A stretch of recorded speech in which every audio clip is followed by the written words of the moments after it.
اللہ اللہ اللہ اللہ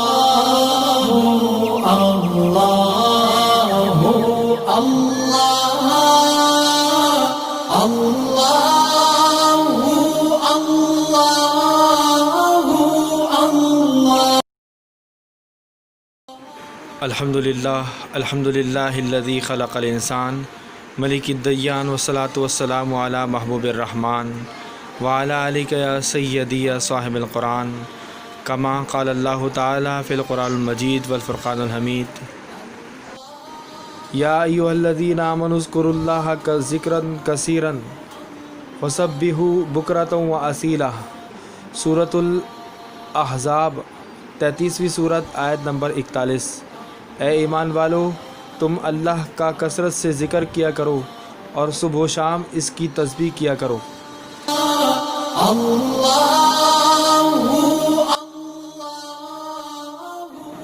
وَلَذِكْرُ اللَّهِ أَكْبَرُ وَاللَّهُ يَعْلَمُ مَا تَصْنَعُونَ۔ سورہ عنکبوت 29ویں سورت آیت نمبر 45۔ اور واقعی اللہ کا ذکر سب سے بڑا ہے اور اللہ ان کاموں کو جانتا ہے جو تم کرتے ہو۔ فَاذْكُرُونِي أَذْكُرْكُمْ وَاشْكُرُوا لِي وَلَا تَكْفُرُونَ۔ سورۃ البقرہ 2 سورت آیت نمبر 152۔ سو تم مجھے یاد کرو، میں تمہیں یاد رکھوں گا، اور میرا شکر ادا کرو اور میری ناشکری نہ کرو۔ اس آیت کریمہ میں اللہ رب العزت نے ذکر کے حوالے سے یہ ارشاد فرمایا، جو لوگ اللہ کا ذکر کرتے ہیں اللہ تعالیٰ ان کا ذکر کرتا ہے اور یہ ذکر کبھی ختم ہونے والا نہیں ہے۔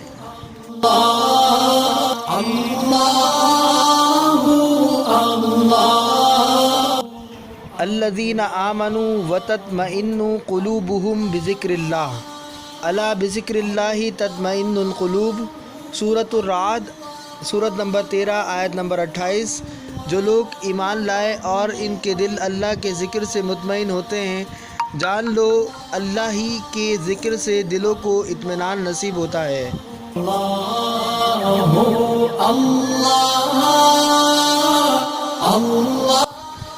فَإِذَا قَضَيْتُمُ الصَّلَاةَ فَاذْكُرُوا اللَّهَ قِيَامًا وَقُعُودًا وَعَلَى جُنُوبِكُمْ۔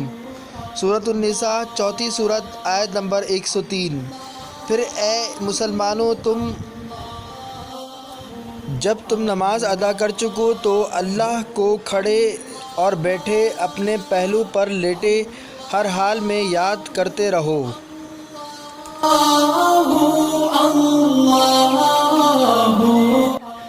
یا ایھا الذین آمنوا اذا لقیتم فئۃ فاثبتوا واذکروا اللہ کثیرا لعلکم تفلحون۔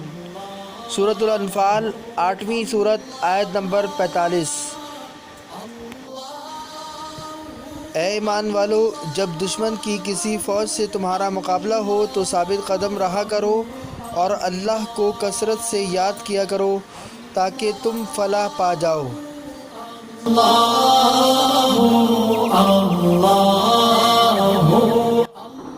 یا ایھا الذین آمنوا اذا نودی للصلاۃ من یوم الجمعۃ فاسعوا الی ذکر اللہ وذروا البیع ذالکم خیر لکم ان کنتم تعملون۔ فاذا قضیت الصلاۃ فانتشروا فی الارض وابتغوا من فضل اللہ واذکروا اللہ کثیرا لعلکم تفلحون۔ سورۃ الجمعہ سورت نمبر 62 آیت نمبر 9 to 10۔ ترجمہ: اے ایمان والو، جمعے کے دن جمعے کی نماز کے لیے اذان دی جائے تو فوراً اللہ کے ذکر یعنی خطبہ اور نماز کی طرف تیزی سے چل کر آؤ اور خرید و فروخت کو ترک کر دو، یہ تمہارے حق میں بہتر ہے اگر تم علم رکھتے ہو۔ پھر جب نماز ادا کر چکو تو زمین میں منتشر ہو جاؤ اور پھر اللہ کا فضل یعنی رزق تلاش کرو، اللہ کو کثرت سے یاد کرو تاکہ تم فلاح پاؤ۔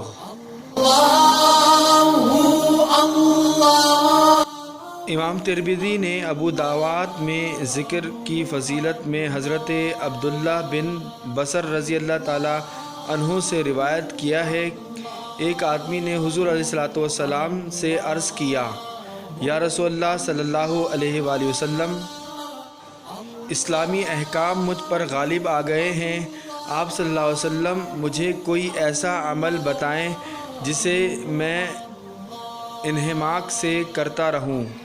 حضور صلی اللہ علیہ وسلم نے فرمایا، لا یزل لسانک رطبا من ذکر اللہ، تیری زبان ذکر الہی سے ہمیشہ تر رہنی چاہیے۔ ترمذی۔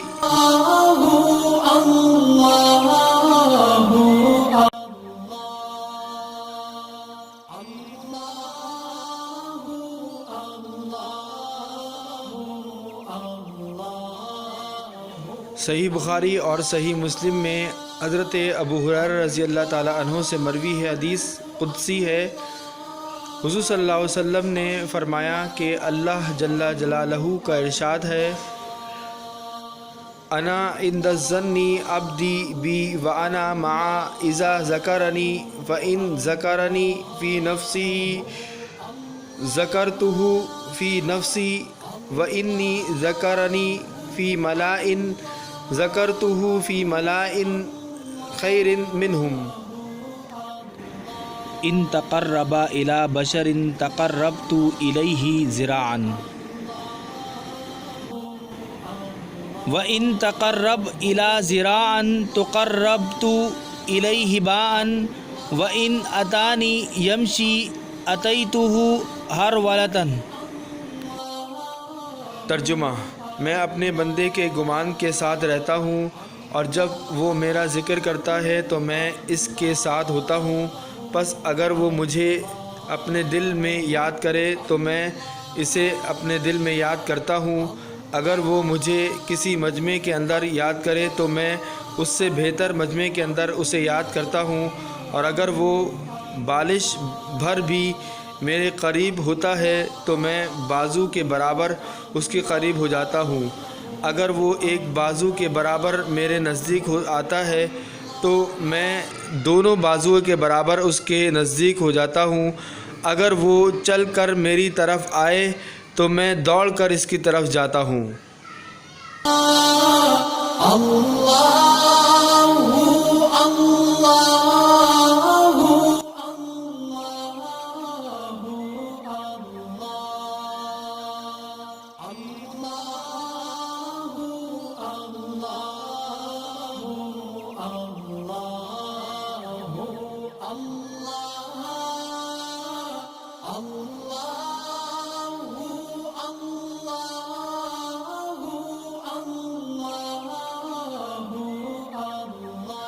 صحیح بخاری اور صحیح مسلم کی اس حدیث نبوی صلی اللہ علیہ وسلم سے معلوم ہوتا ہے کہ ذاکر جب تنہا ذکر کرتا ہے تو اللہ تعالیٰ بھی اس کا ذکر تنہا کرتا ہے، اور جب وہ زمین کی پر مخلوق کا اجتماع منعقد کر کے خود بھی ذکر کرتا ہے اور بندوں سے بھی ذکر کرواتا ہے تو اللہ تعالیٰ عرش پر ارواح ملائکہ اور انبیاء علیہم السلام کی محفل اس کے نام کا ذکر کرتا ہے۔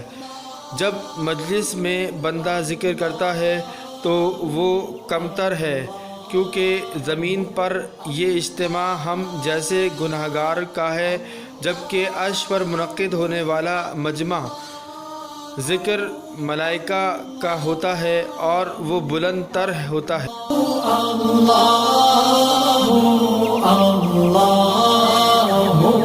اللہ